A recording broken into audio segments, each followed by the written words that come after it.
Welcome to the Experience Gap, the insight shop to the rescue, where we turn customer nightmares into teachable moments for businesses. Each week, we bring you real stories of service breakdowns, highlight the moments that matter, and equip businesses with strategies to delight their customers.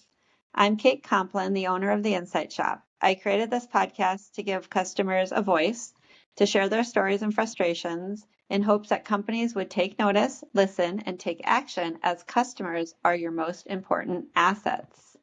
Joining me today is Dan Ashfeld, a customer-centric leader who has a passion for driving seamless user experiences. Dan, it's great to have you on my podcast.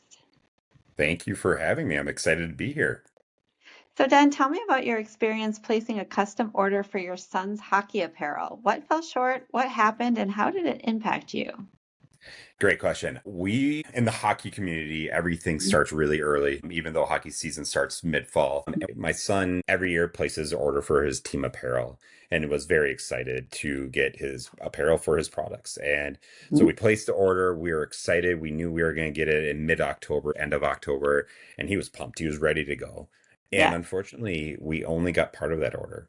Oh. He only got his joggers and his jacket. He really wanted his hooded sweatshirt that came along with it. What was really interesting in that experience as we were going through it and as we got the order, he was disappointed. You could see he's like, oh, well, I can't really wear my jacket. It's not cold enough yet to wear my jacket. I just want to wear my sweatpants and my hooded sweatshirt. And it's a part of his uniform and who they are. And so when they go to the hockey game, they wear all their gear together. And so for him, he felt like it was being left out in that experience. And for my son, in being in a team sport, he's such a big team player. It is everything to show up and represent your school. So it was unfortunately an incident that occurred. We didn't get any notification on us not receiving that order. We didn't even get, hey, this is going to be a back order or this is not coming and you should be expecting X, Y, and Z. And so I unfortunately had to take the extra mile on the journey of reaching out to the company to say, okay, what happened? Why was our order not happening? And when are we going to get it? The customer experience rep was good in a sense of told me, hey, there's not much we can do. It's back order. We don't know when you're going to get it. Still at a point where I feel disappointed. I feel like the experience has broken down in a sense of multiple steps you could have let me know. And Easton, my son, is still sad. He's still disappointed that he's not getting that sweatshirt anytime soon.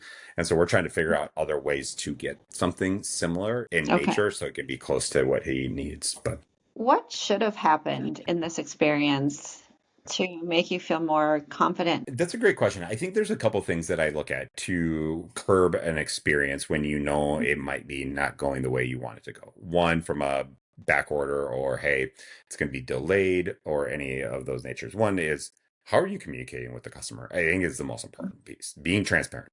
You know what, Yeah. customers X, you're not going to see this order because it's back order. We are working our tail off. You may not have an ETA, and that's sometimes okay. It's hard because if there's supply and demand issues, I understand on the backside that may occur.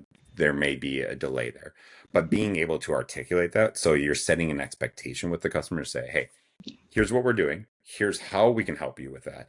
I wasn't looking for a handout of a gift card or anything because I don't need that. What I want to be is I want to be transparent in the transaction of here's what's happening. Here's where we're missing the boat, but we recognize that and we will try to get it to you as soon as possible. Here are some of the factors of the why we can't estimate the time, but once we have those dates, you will see regular comms coming from us. And I think even a regular communication, even if it's biweekly until they get to a point where they feel like they can make a commitment, then I'm okay with that. As long as I know someone's watching it, as long as I know that I don't have to take action. It's when a customer has to take ownership of their order and managing that experience, you start to lose faith in that customer journey. And that was a few things that I would have loved to see happen versus, well, it's back order. We'll let you know when it's ready to go and we'll ship it to you. It's like, well, can you estimate a time? Unfortunately, we can't. We don't have that. And it's like, okay, well, you start to degrade of maybe I don't want to order from you anymore. Right. Did you first find out the sweatshirt wasn't coming when you got your order? Yeah, I did. So we opened the package and I was like, oh, wait, why is there no sweatshirt in here? I had to start triaging. There was no email of a back order or a delay in that order set. That's where when we think about order placement to once customer receives, if there's going to be a gap in that experience, you want to Right. head that off. You're already reactive. So the sooner you can head that off, the better off you're going to be in the overall setting and the expectation with the customer. I would expect as a customer, I know you're not expecting a gift card or anything, but there should be something to make it right, especially the longer the delay. What do you expect around that?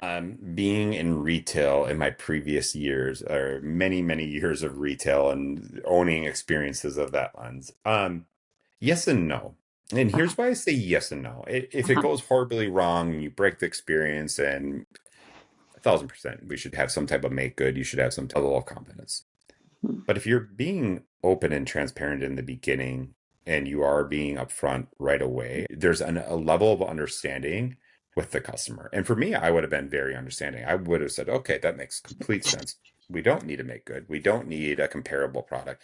Now, if it Yep. was for a birthday that I needed, then maybe that we can offer you a comparable product of this level. But in this scenario, it's more of a customized product. I had more of an understanding of, okay, as long as you're that transparency and that level of knowledge, I'm fine with it.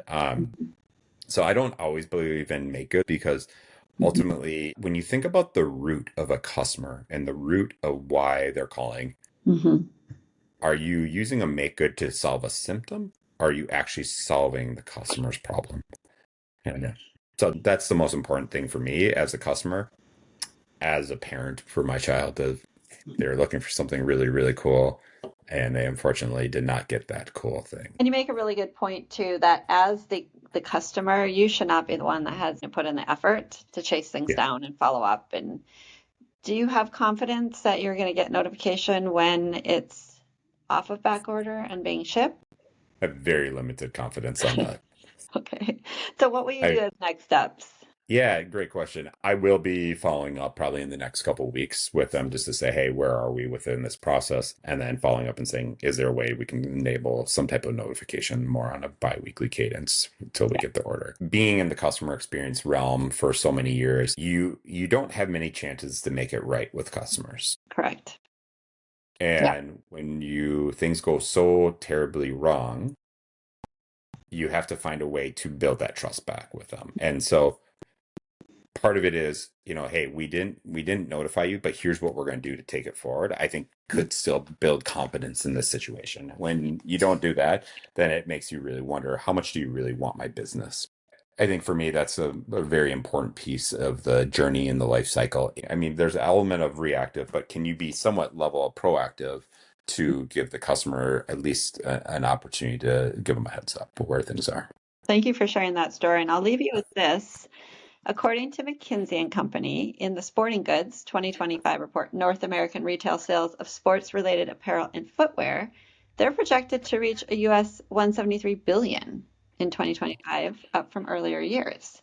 So as a business in this space, as that continues to grow, it'll be those retailers that make it easy to shop for, place an order, and receive these items seamlessly and without hassle that will end up the winners in this space. So to your story, Dan, that particular retailer, and I know you didn't name them, Yeah. but if they don't clean up their act, there are other retailers in the sporting goods spaces that are doing and delivering on positive experiences that should do much better.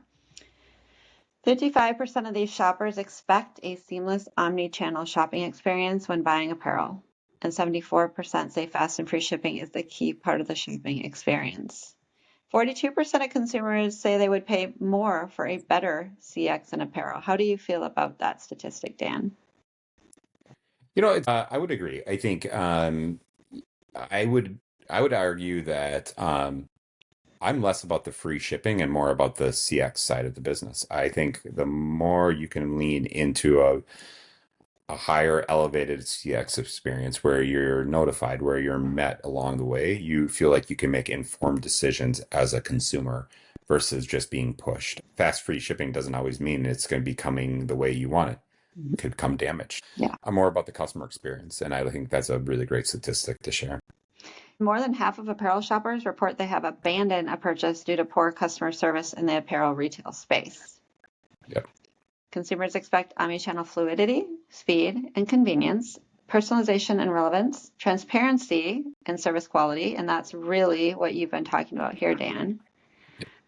Flexible returns with minimal friction and value beyond just the product. So the value beyond just the product is all the things that come with care for the customer, connecting across channels, all of those items.